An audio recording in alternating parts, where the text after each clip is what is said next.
Good evening to one and all.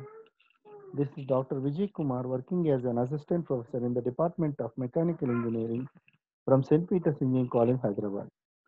Today I am going to discuss about the solar energy, what are the advantages, how solar energy will be converted into electrical energy, etc. Actually, solar energy refers to capturing the energy from the sun and subsequently converting it into electricity. We can then use the electricity to light up our homes, streets, and businesses and power our machines as well.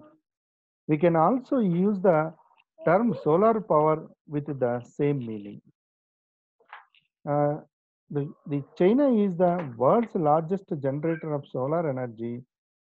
Today, it has a solar energy capacity of 130 gigawatts.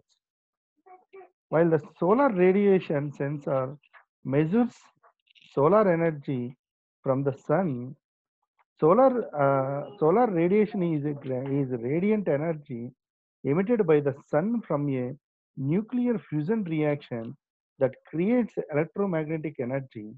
The spectrum of solar radiation is close to that of a black body with a temperature of about 5800 Kelvin. About half of the radiation is in the visible shortwave part of the electromagnetic spectrum. The other half is mostly in the near infrared part, with some in the ultraviolet part of the spectrum. And these units of measure are watts per square meter. Let us see the what are the solar energy storages. So energy can be stored in various forms, and the storage methods are classified on the basis of the form in which it is stored by mechanical energy storage, uh, chemical energy storage, electromagnetic energy storage, and electromagnetic energy storage, yes, electrostatic energy storage, thermal energy storage, biological storage, etc. And the solar nowadays, the electrical energy becomes one of the basic needs in our daily life, which makes increasing demand for it. As a major source of electrical power generation, fossil fuels are depleting day by day, and also it uses raises serious environmental concerns. These reasons force the development of new energy sources which are renewable and ecologically safe. The renewable energy sources include wind, solar, water, biomass, and geothermal energy sources, out of which solar energy has the greatest potential in the long term and is predicted to play a major role in coming years. It is the cheapest method of generating electricity compared with other energy sources. Solar energy generation is one of the fastest growing and most promising renewable energy sources of worldwide power. Now let us see the what is solar power and why to choose. Solar power is the conservation of sun radiation into electricity through the use of solar photovoltaic cells. This conversion takes place in the solar cell by photovoltaic effect. These are two ways of converting sunlight into electricity. So, in one method, solar energy is used simply as a source of heat. This heat is further used to produce the steam which drives the steam turbine. This method of power generation is called solar thermal power generation. In the second method, solar energy is directly converted into electricity by using PV cells as PV cells. The PV cell is made with silicon semiconductor material. And also some of the factors for choosing the solar power generation are solar energy is available freely and conveniently in nature, and it needs no main supply. solar generation plant can be installed in a few months, while the conventional power plant takes several years to build an electricity generation plant. Solar power is clean energy as it produces no air or water pollution. Also, there are no moving parts to create a noise pollution, unlike fossil fuels. No toxic emissions are released into the atmosphere during solar energy power generation. And also, solar power has a less running cost. That means once the capital investment is made, there is no need for continuous purchase of fossil fuels, as the solar energy is effectively free in nature. Let us see then how solar power generated from PV cell. So this figure shows the uh,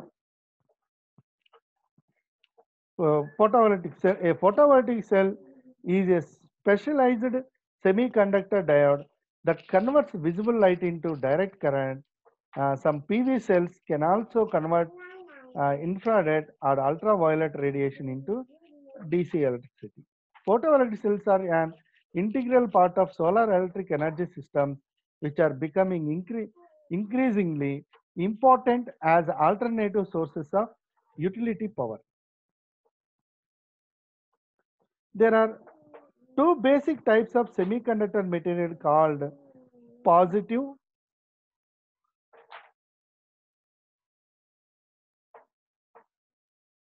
positive, so that is a p type junction, and negative is a n type. In a PV cell, flat pieces of these materials are placed together, and the physical boundary between them is called the PN junction. The device is constructed in such a way that the junction can be exposed to visible light, IR or UV.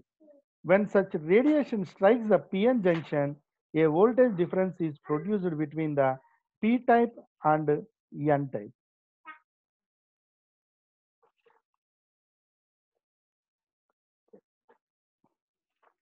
P type and N type materials. Electrodes connected to the semiconductor layers allow current to be drawn from the device. Large sets of PV cells can be connected together to form solar modules, arrays, and or panels. The use of PV cells and batteries for the generation of usable electrical energy is known as photovoltaic, photovoltaics. One of the major advantage of photovoltaics is the fact that it is non-polluting, requiring only real estate, and it's also a reasonably sunny climate. In order to function. Another advantage is the fact that solar energy is unlimited. Once a photovoltaic system has been installed, it can provide energy at essentially no cost for years and with minimal maintenance.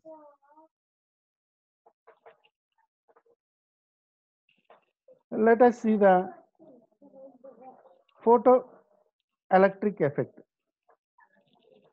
The photoelectric effect is a key concept since it is the way sunlight is converted into free electrons.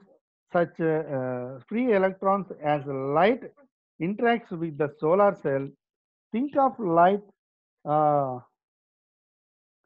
not as a wave but as a beam of photon particles. For this purpose, these are these bundles of energy penetrate the silicon lattice structure and transfer their energy to an electron in the outer layer. When a single electron gains enough energy from the penetrating photons, it breaks free. It breaks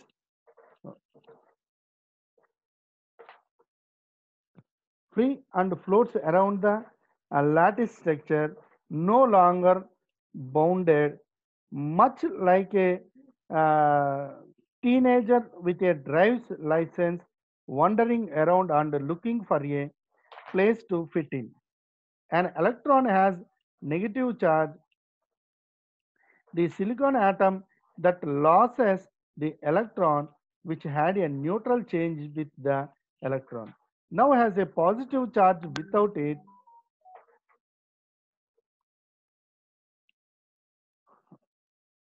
When an electron is removed from the matrix, it creates a hole in the outer layer of the lattice where the electron was.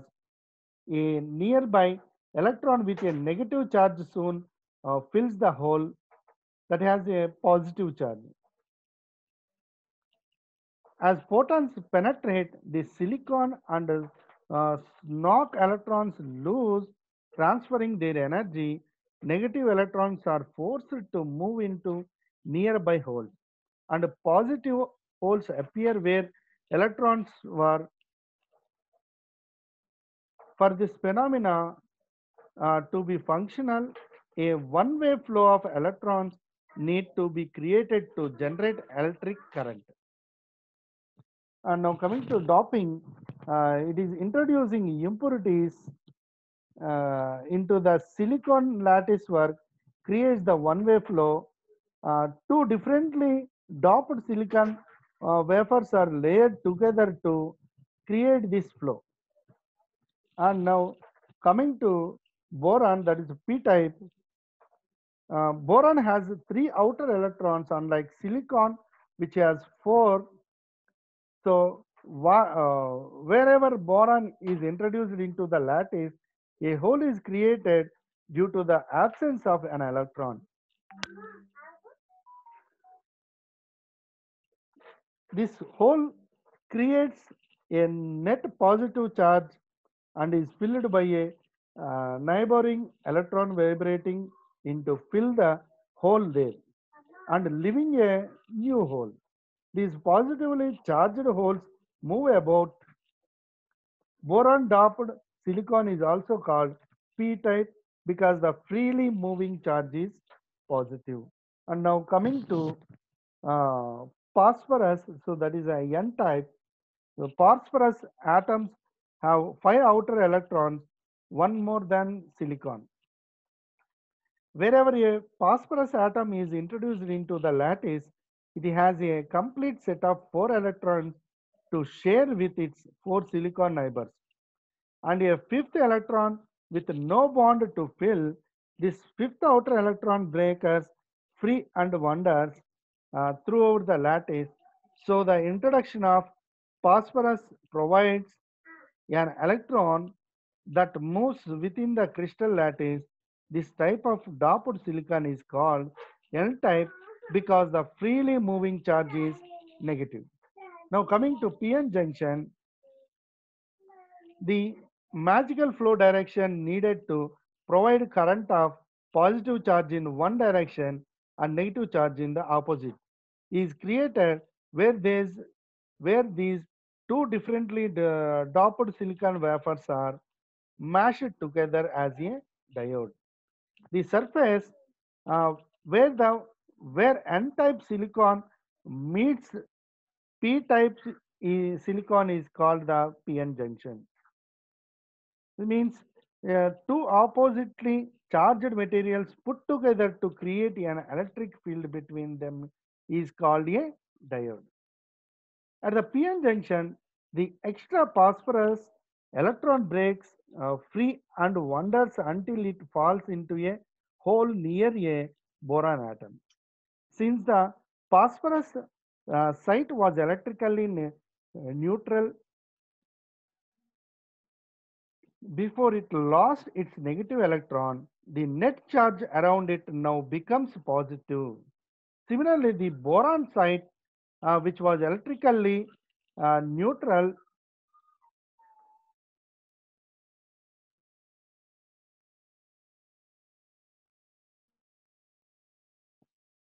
now has one more electron, which makes the net charge at the site negative.